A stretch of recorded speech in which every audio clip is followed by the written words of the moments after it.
Nakauwi na nga tayo galing probinsya. Ilang linggo tayo doon, pero back to the real world na. We need to deal with real world problems.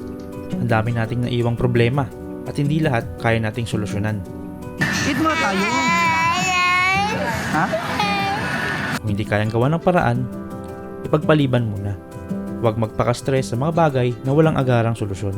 Ngayon, pupunta muna tayo ng PLDT kasi may issue sa kanila which is sobrang tagal na.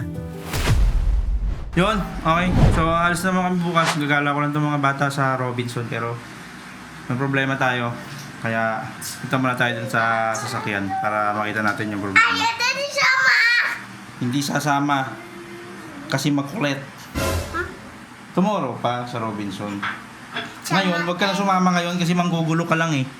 Guguluhin mo lang si daddy dun magpipix ng car. Tapos ikaw, manggugulo. Kaya tomorrow na lang tayo pupunta ng Robinson. Anong bibili natin sa Robinson? Gwen! Ha? Gwen, go spider! Spider? Gwen! Spider Yay! Gwen? Yay! I so excited! I'm so excited! Sabihin mo kay mami. Go spider! Go spider Gwen! Ha? Ano sabi ni mami? No. No?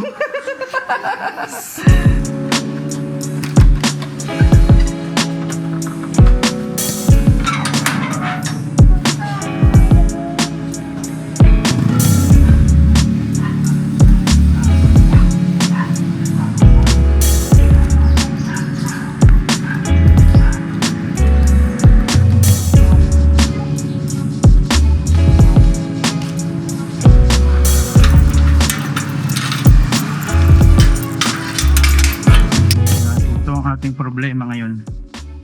Ayan. Dapang-dapa. Yung ibang gulong okay naman. Actually, hinanginan ko na yun kahapon eh. Hinanginan ko na yun siya kahapon tapos ngayon dapa na naman ulit. Yung ibang gulong is all goods naman. Ngayon, ang gagawin natin, tatanggalin natin yung gulong para may pa-vulcanize natin. So, alam ko, marami dyan, lalo na yung mga babae na driver. Hindi sila marunong magtanggal ng gulong nila. Hindi naman lahat ng babae. Madalas lang, mostly. Meron din mga lalaki na hindi marunong magtanggal ng gulong. Kaya, papakita natin kung paano ba magtanggal ng gulong para dalhin sa vulcanizing shop. Luckily, meron tayong vulcanizing shop dito na malapit. Pwede lang natin pagulungin dun yung gulong natin after natin matanggal. So, kalasin muna natin yung gulong. Tapos, dali natin sa vulcanizing shop. Lagi kayong magche-check ng hangin ng gulong nyo. Basta gawin natin normal sa routine natin na bago umalis, check ng gulong. Kasi ito, sasakyan, galing to ng long ride. So, hindi ko pa totally siya nagagamit ng ayos simula nung dumating kami. Hindi ko pa rin siya totally na-check. Kahapon napansin ko na siya dito kasi inayos ko yung internet dito ng kapatid ko eh. Tanggalin muna natin yung gulong. Ano ba ang kailangan para magtanggal ng gulong? So, sabihin ng iba, wala naman kasi kaming tools niyan eh, kaya hindi namin kayang tanggalin. Dinadala na lang namin, nirarunning flat na lang namin papunta sa vulcanizing shop. Ang daming ang agiw oh. Ayun oh, tagal kasi hindi nagamit eh. Siguro 1 week na after nung nakabalik kami dito, so inagiw-agiw na siya. Ayun oh, si Spider-Man. So, hindi nyo pwede sabihin na wala kayong tools pang tanggal ng gulong kasi yung mga sasakyan natin ay may kasamang tools yan pang tanggal ng gulong. May kasamang tire wrench at saka jack, hydraulic jack. Kunin muna natin yung hydraulic jack natin saka yung tire wrench. Ang dami na nga ng sasakyan eh. Papakaros ko rin to siguro bukas. So, yung sa akin kasi Toyota Innova na 2022 model. So, yung tire wrench niya ay nandito sa gilid. Ayan.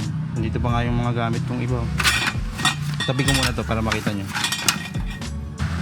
Yan, okay. So, nandito yung aking tire wrench at saka yung hydraulic jack.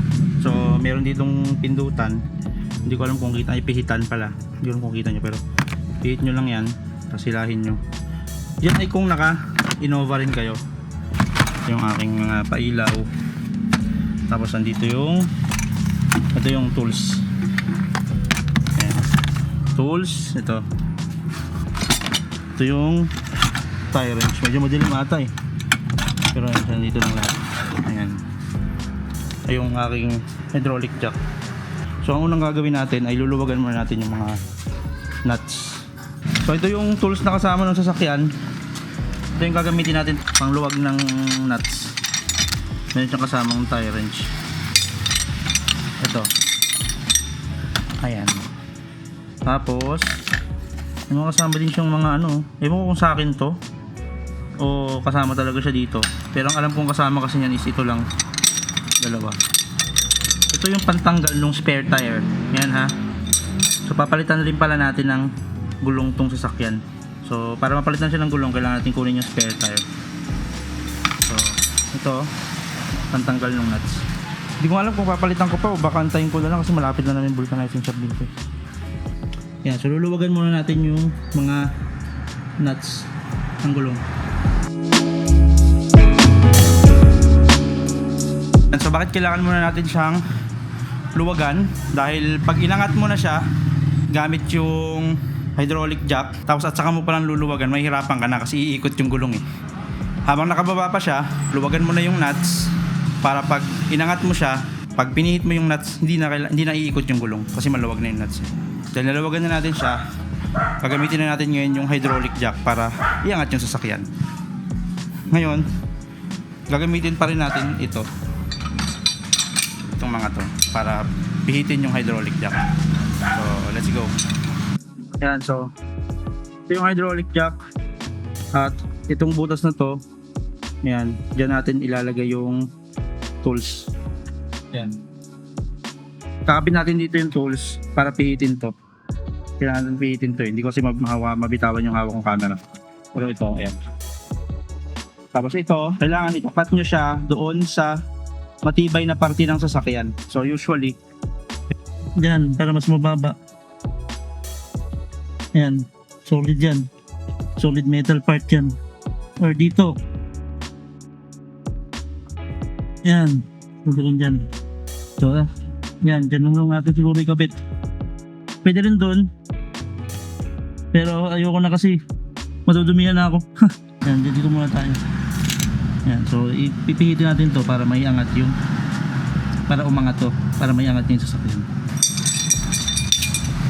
Ito yung pantanggal nung spare tire. Pag dudukdungin natin to, ito yung lock na yan. Yan, dapat yan maglalak yan dito. So magiging isa siyang mahabang stick. Yan. Tapos gagamitin mo to para isukbit dito, tapos pipihitin mo siya clockwise. Ayan o. Yan. Kapag pinipihit mo siya clockwise, mapapansin nyo na tumataas yung hydraulic. Medyo matagal ito napihitan, kaya fast forward muna natin. Yan, so angat na siya.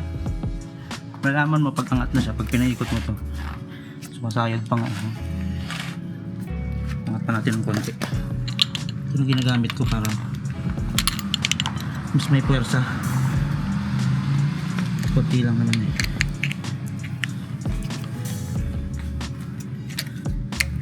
So malalaman mo na sagad na siya pag may arrow, pag may linya na lumabas. Pag wala pang linya, ibig sabihin pwede mo pa yung taasan. Taasan natin. Nakapagod mo kasi ang daming ikot eh. Ayan, pwede na yun. Ngayon, kuha ko ng jack stand. Yan, so ito yung jack stand. I-jack ko siya dito. Yan. So just in case lang na bumigay ito, wag naman sana, it's just like dito happy na nakatukod lang siya dito, hindi babagsak yung sasakyan.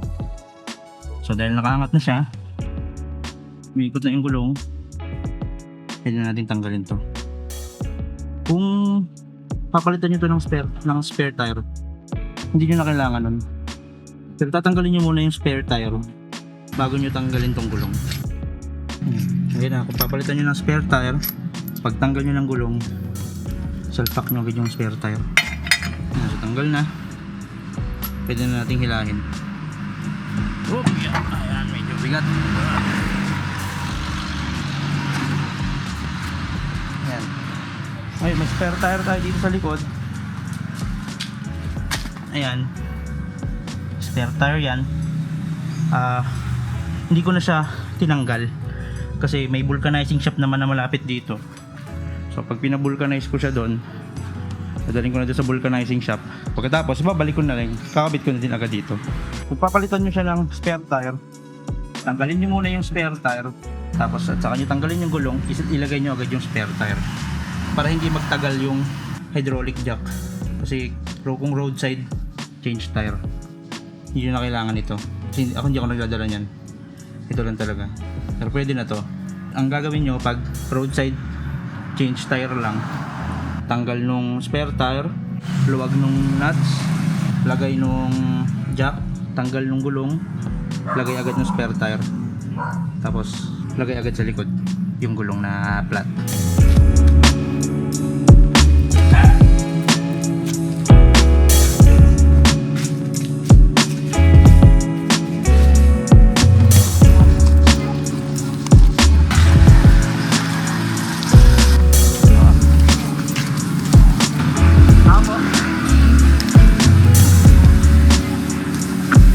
Sir, babalikan ko na lang to. Diyan lang naman ako sa ano. Mga ilang ano yan? Ilang minuto? Ilang oras? O kahit mga... Abutin sa oras. Sige. Magkano yung ano yan? Okay, sige. Balikan ko na lang maya. Thank you. Yan, so habang nag-aantay tayo, bumalik muna ako dito sa garahe kasi bukas yung gate tapos walang tao. So mga 1 hour. 1 hour daw ang waiting time. Wala pa naman daw 1 hour. Pero babalikan ko lang ng 1 hour. Tapos kakabit ko na rin siguro yung spare tire para makita nyo. So tinanggal ko na rin pala tong hubcap. Takip lang yan nung dito sa gulong na to. Ayan. Plano kong ikabit muna yung spare tire para makita nyo kung paano magtanggal ng spare tire. Pero itong hubcap na to, nandun to sa gulong na dinala ko sa vulcanizing shop. Ngayon, pwede ko kasi itong ikabit sa spare tire eh. Kaya kung ikakabit ko yung spare tire, kakabit ko doon sa spare tire natin. So paano ba magtanggal ng spare tire? Ganito. Kunin natin yung mahabang tools na ginamit natin kanina. So ito, tandaan nyo to. Ito. Ayan, yung pinagdugtong-dugtong natin. Ayan, mahaba siya, di ba? So, may idea. Hindi ko kasi dala yung ilaw ko eh, medyo madilim dito eh. Kung makikita nyo dito, ayan o, yung butas na yan. Papasok natin ito dyan. Itulak nyo lang ng itulak hanggang sa maramdaman nyo na parang mag-lock siya. Ayan. Pag nag-lock na siya, pihit nyo ngayon ng counterclockwise. Kung hindi nyo siya mapihit ng counterclockwise kasi medyo matigas siya, gagamitin nyo yung tire wrench. Ayan. So, isushoot nyo yung butas na to. Square yan dito. Tapos pipihitin nyo siya ng counterclockwise. Ayan.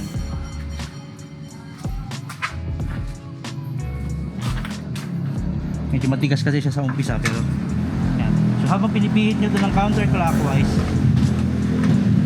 ganyan, makikita nyo na yung gulong unti-unting bumababa.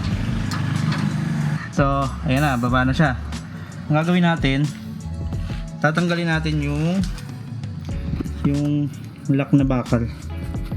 Ito ayan. Hindi ko alam kung kita eh. Ayan, ito. Ilulusot nyo siya ngayon dito. Para hindi. Ayan. Lusot nyo siya sa butas sa gitna. Para makuha nyo yung gulong. So once na nahila nyo na siya, ayan. Yung kapalit na gulong pala, kunin nyo muna yung flat na gulong. Tapos, kunyari ito na yung flat na gulong, ilusot nyo lang to dito sa gitna.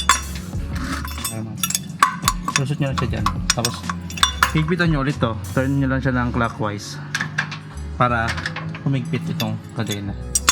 Yan lang. So medyo madumi to. Kailangan natin punasan to. May hangin pa naman. Pero Iba kasi yung thread niya eh. Kung mapapansin nyo, iba yung thread niya sa thread nitong mga stock na gulong. Baka yung luma pa rin yung ikabit ko, yung pinabulkanize ko. Para pantay-pantay yung thread nila. Once na makuha nyo na yung spare tire, ito na yung dadalhin nyo dun sa harapan. Kabit na natin doon. Pero hindi ko siya ikakabit, nilinisan ko lang. Kasi yung dumi na. Lupa pa yan ng probinsya eh.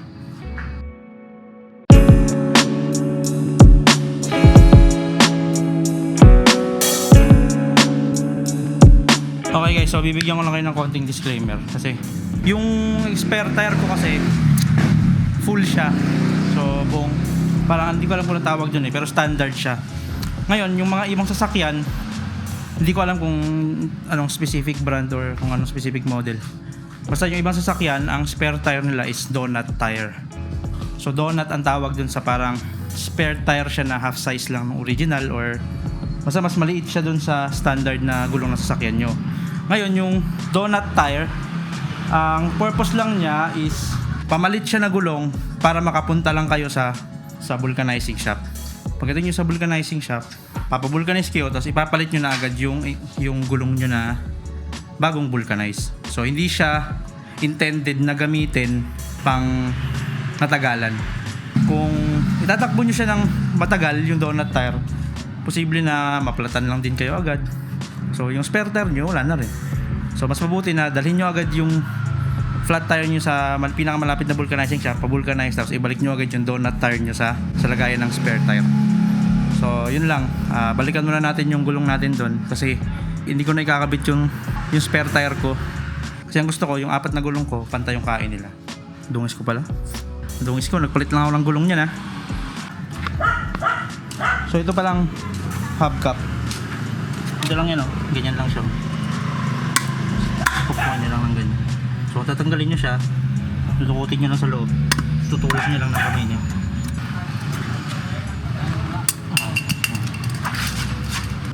Yan, so lalagyan na natin yung spare tire natin sa likod. Yan, so pag lalagay ng spare tire sa likod, ililinya mo lang siya ng ganyan. Tapos pasok dun.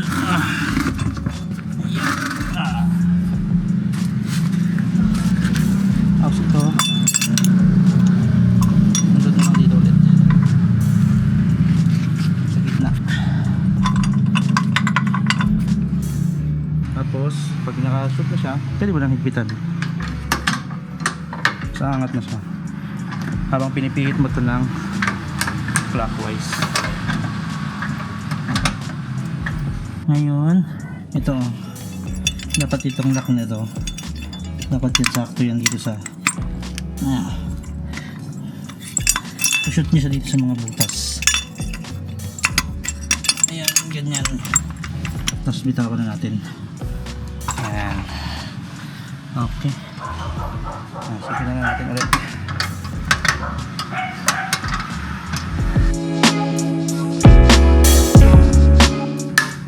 Basta tamang higpit lang kahit huwag nyo nasagarin. Ayan.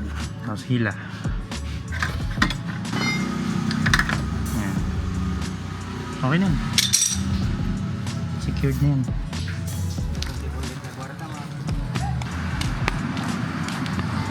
Tao po. Okay na sir. 200 no? 250 para may pang soft drinks pa kayo. Thank you.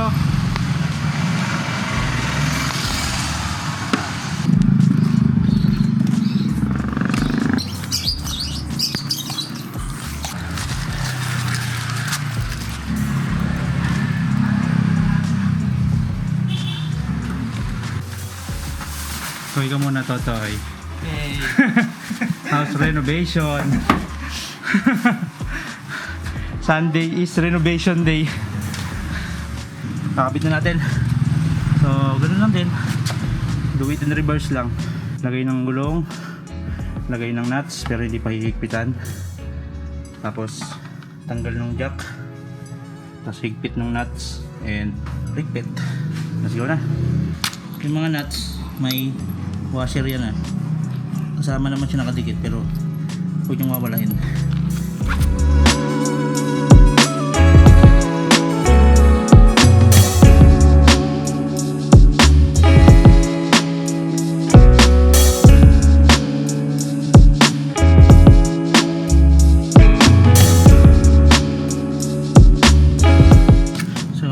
natin itong mga to. Tanggalin na natin ito.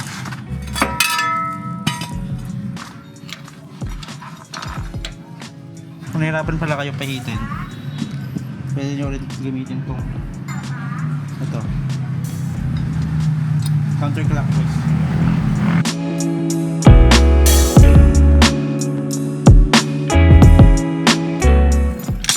So pwede na itong manumanuhin.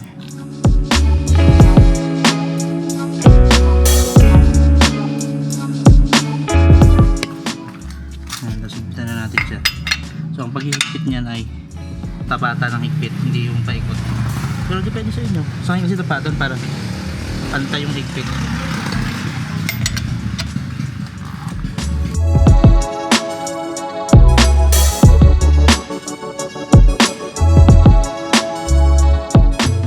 This is your body weight.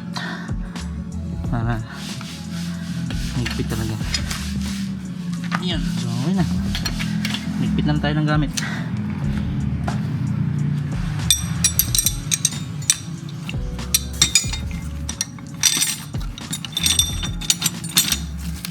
Yan.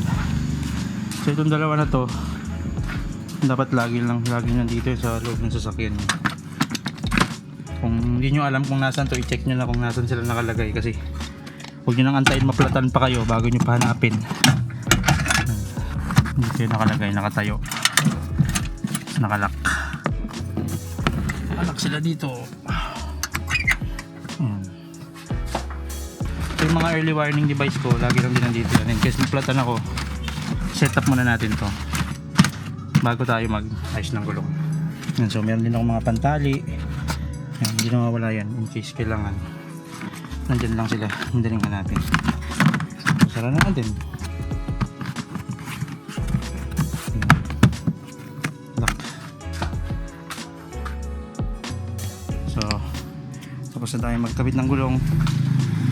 Yan, aalis tayo bukas kasi may pasok si Kuya Caritos and sasamahan natin sila. Tapos magreklamo tayo sa PLDT kasi yung bill ko mag-iisang taon nang hindi ayos.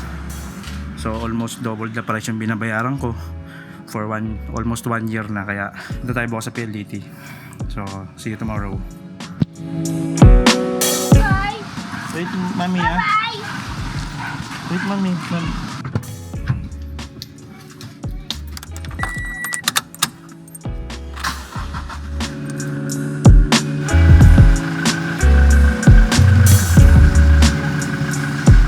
Okay.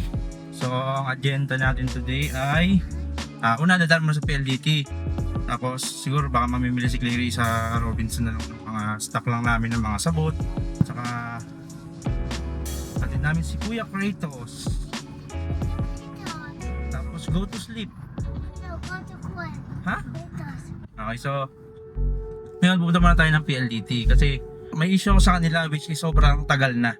Bali, ang nangyari kasi noong November, nag-upgrade ako ng plan. From plan na 1299, na-upgrade ko siya sa plan 1799 na yung merong signal na plan kasama. I expected to pay around 1,799 lang monthly. Ayun, yung first bill ko by December 3,800 siguro. And syempre nagtaka ako kasi 3,800 Alam ko naman merong prorated ang tawag nila dun eh. So may additional yan yung first bill na medyo mas malaki talaga. Pero hindi ko naman in-expect na 2,000 yung additional niya, kaya medyo nagtaka na ako. So ang ginawa ko, chinek ko yung billing statement. And nakita ko nga na dalawa yung binabayaran kong plan. So nagbabayad ako ng plan 1299 which is yung previous plan ko. Tapos ngayon nagbabayad pa ako ng plan 1399. By December nag-email ako sa kanila kasi nasa ano kami nun eh. Matatandaan niyo yung previous vlog namin, nandun pa kami nun sa Cotabato nung nag-email ako sa kanila. Noong February, nung nakabalik kami, nag-email naman sila, doon pala sila nag-respond. First response nila is February. Ngayon ang sinasabi nila ay hindi daw na-deactivate yung previous plan ko. Siyempre nag-upgrade na ako, so dapat yung plan 1299 hindi ko na babayaran. Tapos in-inform nila ako na aayusin daw nila and i-credit na lang yung sobrang payment ko sa account namin. So, February yun At that time, 3 months na ako nagbabayad nun. After ko magbayad ng 3,800, monthly, January, February, ang binayaran ko na is 2,800, which is supposed to be 1,800 lang, 1,799. So, doon pala sila nag-respond. Kababalik lang namin nun, galing Cotabato, galing Mindanao. So, hindi na ako nagpunta sa office nila. Kasi sabi nila, within 2 billing period, ang sabi nila sa akin. So, expected ko around March or April, ayos na yan. So, ang ginawa nila, kinaltas nila yung mga sobrang bayad ko, pero yung bill ko, hindi pa rin nila inayos. Which is 2,800 pa rin, which is dapat 1,799 lang. So, tumawag ako ngayon sa customer service. Sabi nila, ayusin daw nila. 2 billing dates na naman daw. So, nagantay na naman ako ng 2 billing dates. Wala na naman. Tumawag na naman ako. Kasi 2,800 pa rin yung bill ko eh. Wala pa rin nangyari. Kaya ngayon, pupuntahan na natin sila kasi parang ini-scam na nila tayo eh. Imagine, November pa yung issue ko. Ano na, magbe-bare months na next month.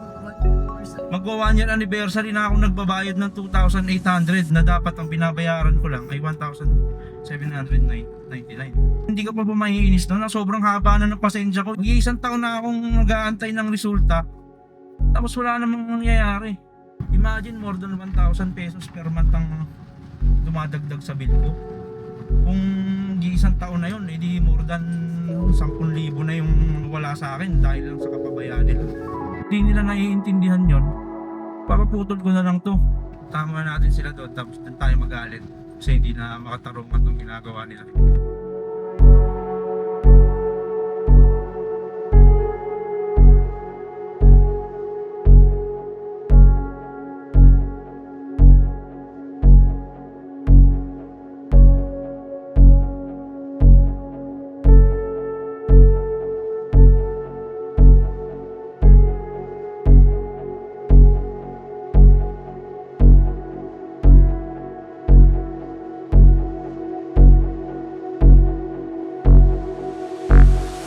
Ito na nga at dumating na tayo sa PLDT. Pagdating natin ay lumapit agad tayo sa guard para manghingi ng number. Pagkatapos, pinaupo niyo tayo dito sa gilid para maghintay. Pero napansin ko yung dami ng tao na nag-aantay dito at nakikipag-usap sa customer service gamit yung telepono. Kaya lumapit ako sa guard para magtanong. Ang siste, pag may reklamo ka, papahiramin ka nila ng telepono para tumawag sa 171 which is yung hotline nila na ilang beses ko nang ginawa at pwede ko namang gawin sa bahay na lang. Kaya sa sobrang inis ko, ay umalis na lang ako dito. Ilang beses na akong tumawag sa 171, wala namang nangyayari. Tapos pagpunta ko dito, ganun lang din ang ipapagawa nyo sa akin. Ba't naman ganon PLDT? Sobrang baba na ba talaga ng standards ng mga Pinoy kaya okay na tayo sa ganitong sistema? Sobrang disappointed ako sa mga nangyayari. Hindi ko na alam kung sinong lalapitan ko. Parang nawawala na ako ng pag-asa. Anyway, that will be a problem for another day. Ayoko namang istresin yung pamilya ko dahil dito. Kaya gagala muna kami sa Robinson. Marami pa kaming ibang agenda today. In-edit ko tong episode na to December 2025 bago mag New Year. And as of now, wala pa ring maayos na resolution sa problema ko. Hindi ko alam kung ipapaputol ko na lang yung internet ko kasi pagbabayarin ka pa rin nila pag pinaputol mo yan before lock-in period. Nag-reach out na rin ako sa DTI para humingi ng tulong. Sa ngayon, hindi pa rin natin alam kung papansin ba ni PLDT yung reklamo natin or hayaan na lang nila tayong magbayad dahil nagko-comply naman tayo sa kagustuhan nila. No, mommy, please. Si daddy lang daw ang bababa, sabi ni mami. No, mommy, please. Stay here ka lang. No, no, daddy. Please. No, mommy, please. Dito ka lang sa sasakyan. Dito lang kami. Ay, si daddy lang bababa. Babay ka na kay daddy. Daddy. Babay ka na kay daddy. No. No, daddy, please.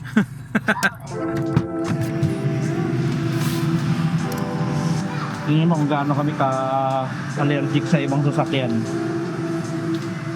Dito kami sa poste lagi nagpa-park para malayo sa katabi. Iwas gas-gas. Iwas makagas-gas din. So may PWD kami, hindi kami pwedeng sobrang ingat namin pala sa mga ibang sasakyan. Let's go to sleep na!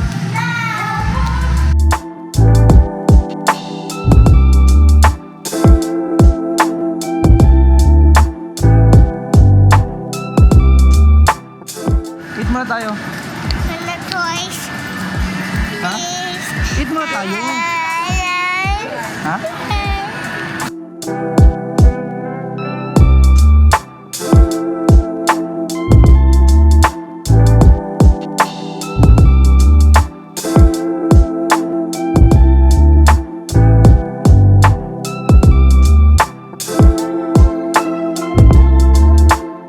Sino ba to? The other crime. Optimus Prime? Yes. You want Optimus Prime? Yes. Open I want- natin? Yes. Yeah, okay. Like the frog, like the white one.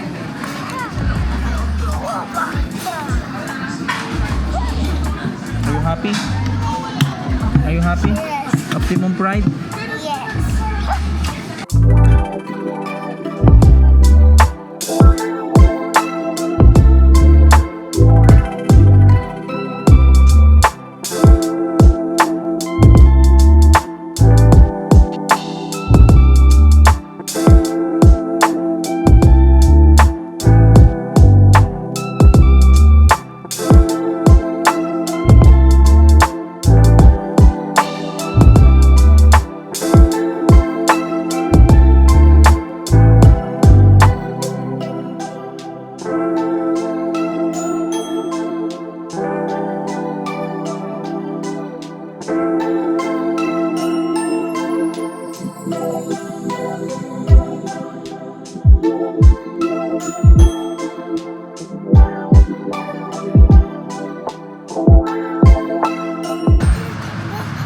Galing nga, throw the garbage.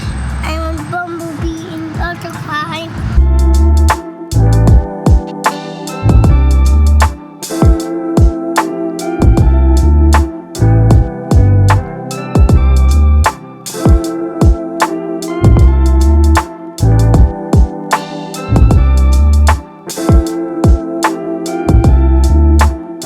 Yan, so nasa school pa si Kratos, sinundo pa ni Clary.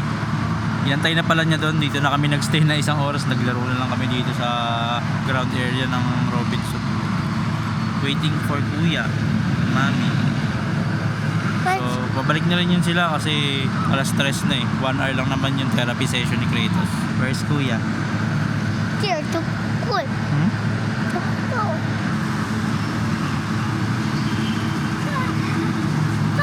Ah!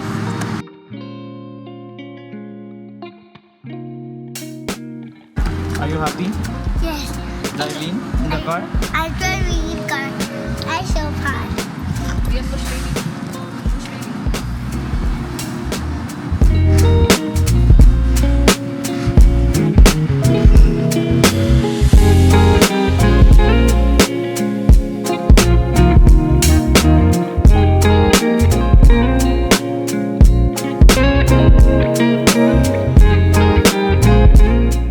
Okay, so nakalis na kami sa Robinson. Nakapabili. And tapos na rin si Kuya mag-therapy. So, dadaan muna tayo ng car wash bago tayo umuwi kasi sobrang dungis ang sasakyan.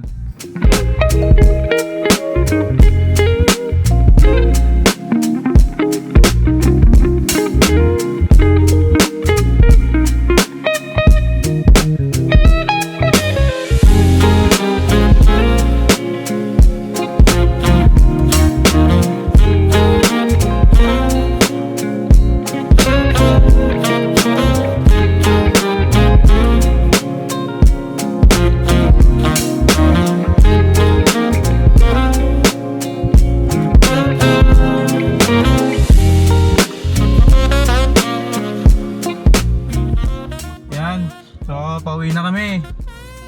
Galing car wash. Tapos, sakto yung ulan. Walang niya. Di man lang kami pinaabot ng bahay.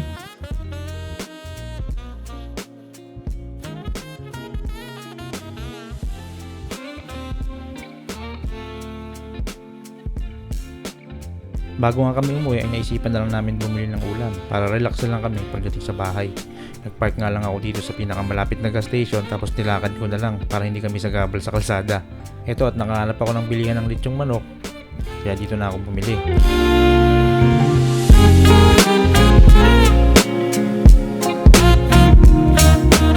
Meron nga din palang malapit dito na Don Benitos, ang paborito naming pichi-pichi, kaya bumili na rin ako. Sobrang layo nga na pinagparkingan ko. Kahit umuulan, nilakad ko na lang kahit medyo malayo. Ang importante, hindi tayo nakakasagabal sa kalsada, lalo na't matraffic.